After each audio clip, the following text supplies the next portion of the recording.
Ken is apologizing for mispronouncing my name. It's happened all my life. No biggie. It's a pleasure to be here. It's great to see a lot of you I haven't seen in a long time. And I want to start out by just saying that you've probably heard over the years of your life that those who can do and those that can't teach. And nothing could be further from the truth. Teaching is a very difficult situation when you see that you have young lives in front of you and hopefuls that are hoping to make it into the broadcast field in some fashion or another. And just to give you a little sentence or two about the history of San Diego City College, I'm not born and raised in San Diego, but I did know when I worked at Channel 10 and Channel 4 that we would get interns and they would come in, and the ones that came from City, they knew what a VOSALT was, they knew what white balancing meant, they were ahead of the game.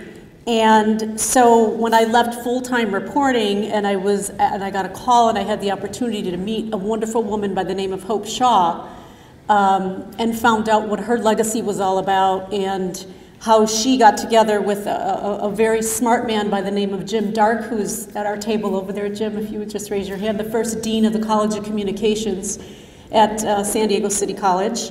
He got together with Hope and they created this incredible department and the nation's first color television studio in San Diego.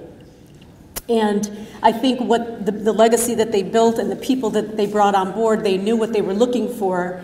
And the next recipient of the Silver Circle Award was one of those people. John Hildebrand has been at City College since 1981. He just recently retired in June. And it's so nice to see somebody actually retire and enjoy their retirement and go out and do the things that you want to do. So while we miss him tremendously, we're happy that you are actually going to enjoy your retirement.